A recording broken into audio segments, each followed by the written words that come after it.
Le corps de Jésus de Nazareth fut scellé dans un tombeau avec une énorme pierre. Des gardes romains étaient postés à l'extérieur. La pierre pesait près de 2 tonnes. Mais une personne ou une puissance peut-elle empêcher ce que Dieu a promis? Pour le monde entier qui regardait, l'histoire de Jésus était terminée. Mais en 3 jours, tout allait changer. Pendant près de 3 ans, Jésus de Nazareth a parcouru les routes poussiéreuses de Judée et de Galilée. Les foules le suivaient partout. Ils ont vu des aveugles recouvrer la vue. Ils ont vu des malades guéris d'un simple toucher. Ils ont vu des tempêtes obéir à sa voix. Certains pensaient qu'il était un prophète. D'autres pensaient qu'il était le Messie tant attendu. Mais il n'a pas été accueilli par tous. De nombreux chefs religieux craignaient son influence. Ils craignaient la foule, et ils craignaient de perdre leur pouvoir. Et c'est ainsi que, discrètement et en secret, ils commencèrent à chercher un moyen de le détruire. Le moment qu'ils attendaient tant arriva enfin pendant la fête de la Pâque. Jérusalem était remplie de pèlerins venus de tout le pays pour la Pâque. Des milliers de personnes se pressaient dans les rues. La ville vibrait d'impatience. Quelques jours plus tôt, ces mêmes rues l'avaient accueilli comme un roi.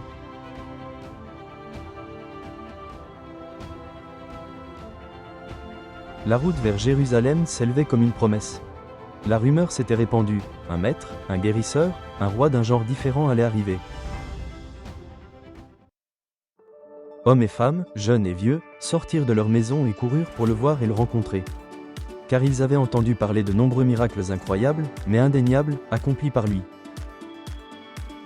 Il entra à Jérusalem. Pas sur un cheval de guerre, mais sur un humble âne.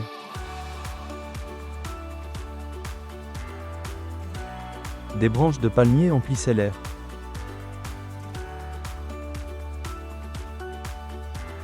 Des manteaux recouvraient la route. Les gens se mirent spontanément à chanter pour le louer et l'adorer.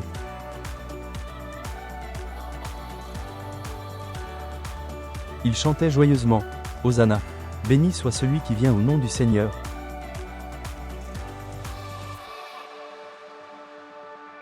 L'espoir remplissait les rues.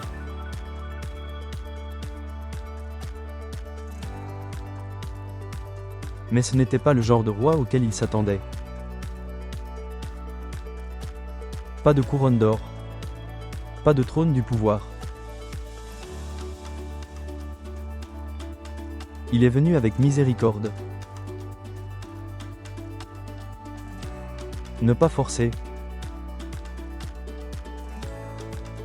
C'était triomphal, c'est certain, à un détail près. Les mêmes voix qui criaient « Hosanna ». Il allait bientôt s'écrier « Crucifiez-le ». Sous le vernis des festivités, un complot se tramait. L'un des disciples de Jésus avait accepté de le trahir. Il s'appelait Judas. 30 pièces d'argent, c'était le prix. Le prix de la trahison. La veille de son arrestation, Jésus réunit ses 12 disciples dans une chambre haute et tranquille pour partager un dernier repas ensemble. Ce n'était pas simplement un repas, c'était un pacte. Ils étaient assis autour de la table tandis que le soir tombait sur la ville. Des lampes à huile éclairent la pièce. Ils mangent ensemble en silence. Après avoir rendu grâce, Jésus prit un pain, le rompit et le donna à ses disciples. Il dit, « Ceci est mon corps, donné pour vous. Faites ceci en mémoire de moi. »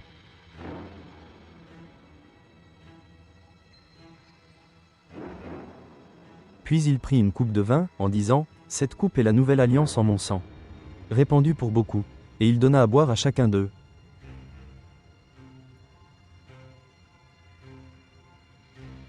Les disciples ont l'air perplexes. Jésus dit alors quelque chose qui les choque. « L'un de vous me trahira. » La pièce se remplit de chuchotements. « Est-ce moi, Seigneur ?»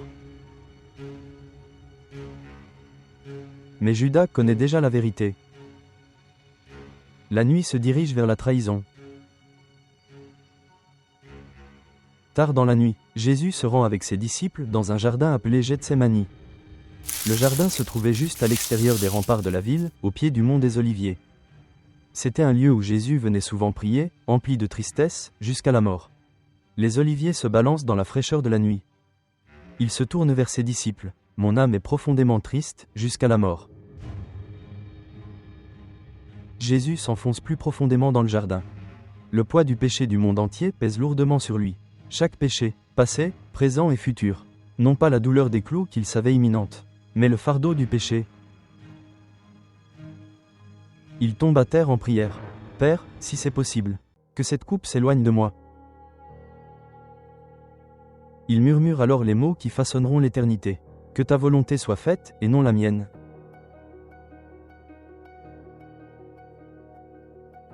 Des torches apparaissent soudain à travers les arbres. Une foule de soldats pénètre dans le jardin. En tête du groupe marche Judas, l'un des 12. Il s'approche de Jésus, et l'embrasse. Le signal de la trahison. Jésus dit, « Judas, trahis-tu le Fils de l'homme par un baiser ?» Les soldats le saisissent. Les disciples paniquent. Pierre dégaine son épée et la brandit sauvagement. L'oreille d'un serviteur tombe à terre. « Range ton épée, ne boirai-je pas la coupe que le Père m'a donnée ?»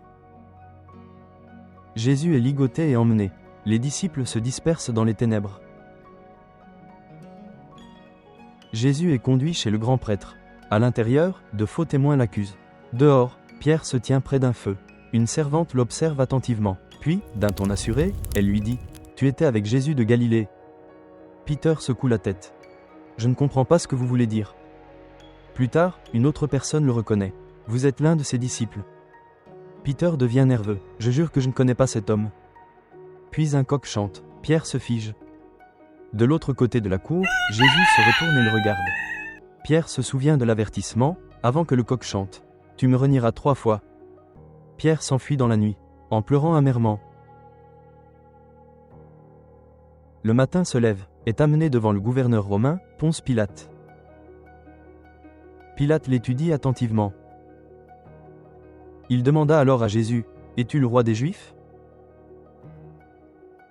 Jésus répondit, « Mon royaume n'est pas de ce monde. » Pilate se tourne vers la foule. « Je ne trouve rien à reprocher à cet homme. » Mais les chefs religieux ont enflammé la foule. Bientôt, les cris ont commencé. « Crucifiez-le, crucifiez-le. » Pilate hésite. Mais la pression s'accentue.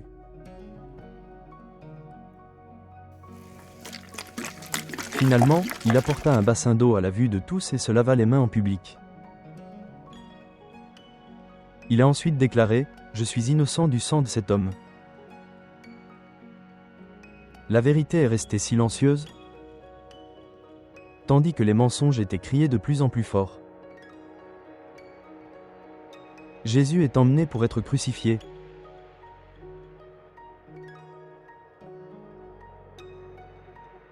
La croix pesait lourdement sur ses épaules, mais il la portait à travers les rues.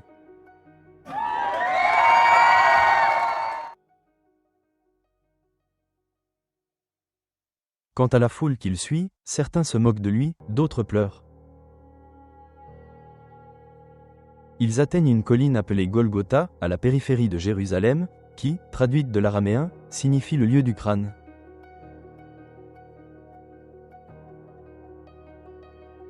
Là, les soldats romains clouèrent Jésus sur la croix.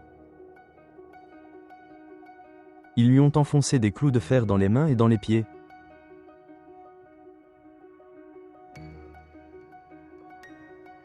La croix est levée. Le Fils de Dieu est suspendu entre ciel et terre. Ils l'ont cloué au bois. Mais c'est l'amour qui le retenait là. 2 criminels sont crucifiés à ses côtés. L'un d'eux se moque de lui. Il dit, « Si tu es le Messie, sauve-toi. » Mais le second criminel voit quelque chose de différent. Il réprimande le premier homme en disant, « N'as-tu donc aucune crainte de Dieu ? Nous sommes justement punis pour nos méfaits. » Mais cet homme n'a rien fait de mal. Puis il se tourne vers Jésus. Avec les dernières forces qui lui restaient dans la voix, il dit, « Jésus, souviens-toi de moi quand tu viendras dans ton royaume. » le regarde avec compassion. En vérité, je te le dis, aujourd'hui tu seras avec moi au paradis. Les heures passent, le ciel s'assombrit. Jésus murmure une autre prière. Père, pardonne-leur, car ils ne savent pas ce qu'ils font. Les ténèbres recouvraient le pays. Et la terre trembla. Finalement, il s'écrie, c'est fini.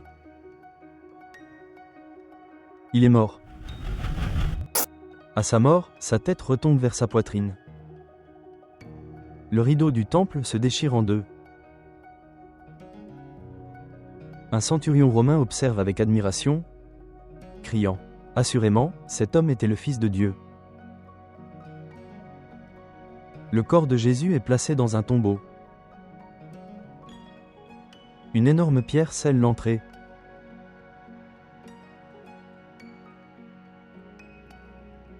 Des gardes romains sont postés à l'extérieur.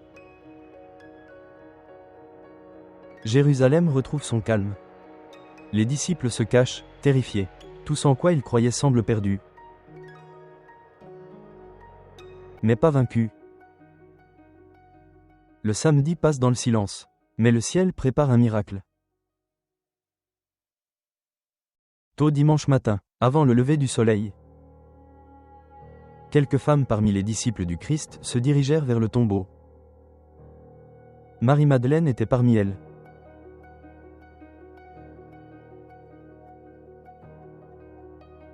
Soudain, le sol tremble. Un ange apparaît. La pierre roule et s'éloigne. Les gardes s'effondrent de terreur. Les femmes fixent le tombeau. Il est vide. L'ange parle. N'ayez pas peur. Vous cherchez Jésus, qui a été crucifié. Il n'est pas ici. Il est ressuscité, comme il l'avait annoncé. Jésus commence à apparaître à ses disciples. Tout d'abord, à Marie-Madeleine, puis aux disciples. Ensuite, devant des centaines de témoins. Ils l'ont vu, ils l'ont touché, ils ont mangé avec lui. Celui qui est mort est de nouveau en vie. La mort a été vaincue. La résurrection a tout changé. La peur s'est transformée en courage. Le désespoir s'est transformé en espoir. Et un petit groupe de fidèles effrayés devinrent témoins du plus grand miracle de l'histoire. Car le tombeau vide proclame quelque chose de puissant. Le péché a été vaincu. La mort a été vaincue. Et la vie éternelle est accessible à tous ceux qui croient. La pierre n'a pas été déplacée pour le laisser sortir, mais pour que le monde voie, il était parti. Il est ressuscité. La mort a perdu son emprise et l'éternité a triomphé. Ce n'était pas la fin d'une histoire. C'était le commencement du salut. Et cette histoire vous parvient encore aujourd'hui, afin que vous puissiez avoir confiance en lui pour votre salut. La pierre fut roulée au loin. Le tombeau était vide. Et le jour où Jésus est ressuscité des morts.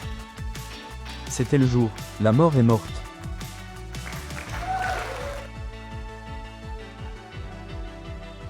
Abonnez-vous à Bible Face Express pour découvrir des histoires bibliques inspirantes, des leçons pour fortifier votre foi et des sources d'inspiration tirées de la parole de Dieu. Activez les notifications pour ne manquer aucun épisode.